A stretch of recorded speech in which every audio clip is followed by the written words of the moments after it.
Assalamualaikum warahmatullahi wabarakatuh. Salam sejahtera bagi kita semua. Om Swastiastu, Namo Buddhayo, salam kebajikan, Shalom. Oke guys, malam ini rasanya bahagia sekali saya bisa menjumpai rekan-rekan sekalian. Tidak lain, saya hanya ingin menyampaikan podcast bela negara, nasionalisme, dan Islam dalam rahmatan lil alamin. Oke guys, leluhur Indonesia pada masa lalu sudah sangat dikenal dan sudah sangat mendunia ya. Ini terbukti dari catatan-catatan sejarah ya. Saya ingin menyampaikan beberapa catatan sejarah yang tentunya tidak akan sekaligus bisa menarik jika disajikan secara sekaligus ya. Oke guys, ini adalah peristiwa bagaimana Raja Salomo menemukan Indonesia yang diwakili oleh Pulau Sumatera saat itu. Oke guys, mari kita saksikan bahwa Indonesia itulah negara yang besar. Kenapa kita harus kembali menjadi negara yang bodoh hanya gara-gara agama?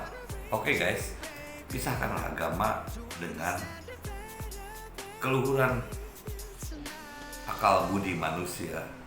Mari kita saksikan. Oke guys. Kita kenal dengan Raja Salomo.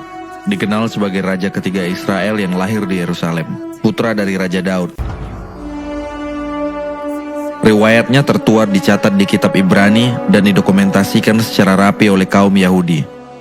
Kita akan membahas dari sudut pandang sejarah, dan sejarah tertua mengenai Raja Salomo adalah milik Israel yang notabene merupakan ras Yahudi. Jadi, Salomo adalah seorang Yahudi dan raja negeri Yahudi, yaitu Israel. Yang menarik adalah, saat pemerintahan Raja Salomo, dia menerima 420 talenta emas dari Hiram, raja negeri Tirus. Emas yang diterima oleh Raja Salomo ini, berdasarkan penjelasan Raja Tirus, berasal dari Opir.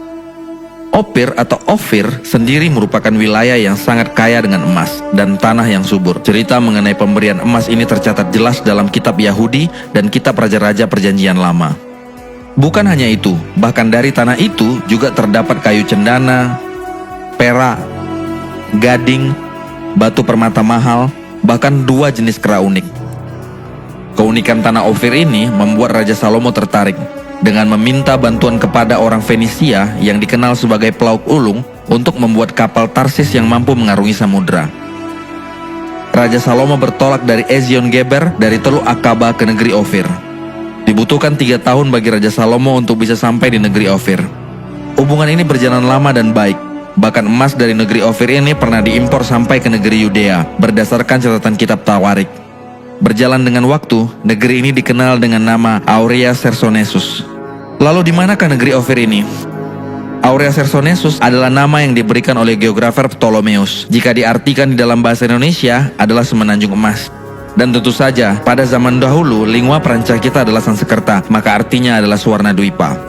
Karena Dwipa di dalam bahasa Sanskrit berarti pulau atau semenanjung. Kata Swarna Dwipa ini juga tertera pada prasasti Nelanda pada 860 Masehi. Bahkan geografer Eratosthenes, Dionysius Perigetes, dan Pomponius Mela memutuskan menerjemahkan Swarna Dwipa sebagai pulau emas dalam semua catatannya.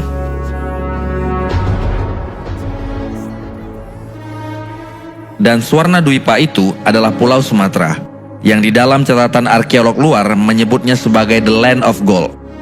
Ptolemeus juga memperkuat statementnya di dalam Geografia pada awal abad kedua.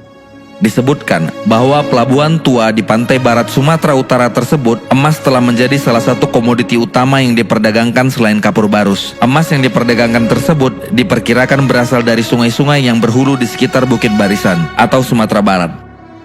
Ofir di Sumatera ini pernah dibahas dalam karya Os Lusiadas oleh Louis de Camoens pada tahun 1524 sampai 1579. Ini juga yang menjadi inspirasi para petualang dunia untuk menemukan tanah Swarna Dwipa untuk berburu emas. Kebenaran berita ini diperkuat lagi oleh catatan Tom Pierce, seorang petualang di abad 16 yang telah mengetahui bahwa emas telah diperdagangkan di seluruh pelabuhan di Sumatera, terutama di Pelabuhan Barus. Sudah terlalu banyak bukti jika kita mengaitkan emas dan Sumatera, belum lagi jika kita membahas songket, kain dengan benang emas yang digunakan para raja-raja. Benang emas di sini bukan benang emas tiruan seperti sekarang, tetapi benar-benar emas. Hingga saat ini, tambang emas masih dapat dijumpai di daerah Bengkalis, Martabe Tapanuli di Sumatera Utara, Melaboh di Aceh, Rejang Lebong di Bengkulu, Logos di Riau, dan beberapa daerah lainnya. Jadi tidak perlu diragukan lagi. Lalu perak. Hingga hari ini jika kalian berkunjung ke Koto Gadang, Kabupaten Agam, kalian akan menemukan ini. Lalu bagaimana dengan kayu cendana, seperti yang disebutkan di dalam kitab Yahudi? Kayu cendana adalah sebutan lain dari kayu algum, yang biasa digunakan untuk wewangian. Aceh adalah salah satu pemilik cendana terbaik di Suwarnadwipa dan kini menjadi tanaman endemik berdasarkan laporan Dinas Kehutanan Pidi. Apalagi kita adalah pemilik Pelabuhan Barus yang dikenal di seluruh dunia. Jadi masalah ekspor impor bukanlah hal yang susah. Ditambah lagi dengan kekuatan armada Laut Sriwijaya sebagai penguasa Suwarnadwipa pada zamannya. Lalu Gading, salah satu habitat bagi gajah paling kecil di dunia dan sekaligus sebagai ciri-ciri Pulau Sumatera adalah gajah Sumatera atau Sumatran elephant atau Elephant maximus sumatranus.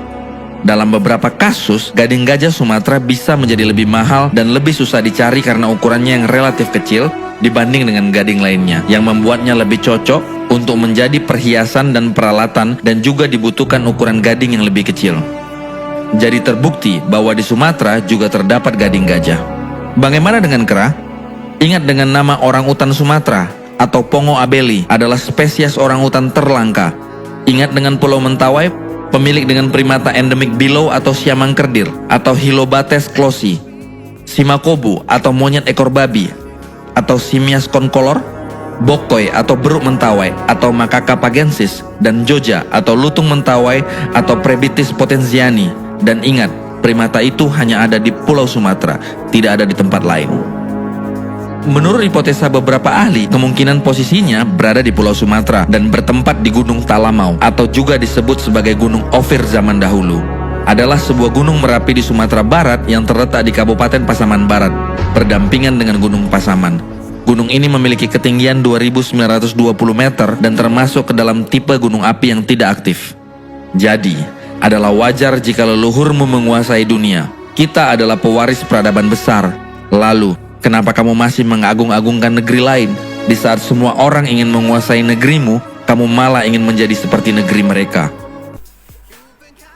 Untuk belajar, memang saya selalu mencari referensi dan selalu mencari. Saya tidak peduli orang mengatakan bahwa mempelajari sesuatu itu adalah haram dan sebagainya. Karena pada dasarnya Tuhan atau Allah Subhanahu wa Ta'ala menciptakan kita manusia adalah untuk belajar dan mencari kebenaran, ya. Tidak hanya mempercayai ucapan seseorang atau sesuatu yang selalu menjadi dogma dari negeri kita, ya. Kita bebas berpikir tentunya, guys. Bukan berarti saya akhirnya adalah menentang ajaran Islam. Tidak. Ajaran Islam itu ajaran yang mulia, ya. Tapi saya tetap mencari kebenaran karena saya yakin Rasulullah Muhammad SAW adalah seorang yang mulia dan mengajarkan suatu ajaran. Tapi kita harus banyak berpikir dan kita tidak menyalahkan beliau, ya, karena beliau menyampaikan sesuatu pada zamannya. Dan saya juga mempercayai sejarah karena sejarah adalah sunatullah yang diberikan Allah Subhanahu wa Ta'ala. Sedangkan agama adalah ciptaan manusia, itu adalah hakiki, ya. Tapi Rasulullah adalah seorang yang menetapkan akhlakul karimah bagi manusia. Tentunya pada zamannya berbeda dengan zaman sekarang. Oleh karenanya kita harus berpikir selalu dengan akal sehat. Oke, guys, assalamualaikum warahmatullahi wabarakatuh. Salam sejahtera bagi kita semua. Om Swastiastu, Namo Buddhaya, salam kebajikan, shalom, salam bela negara.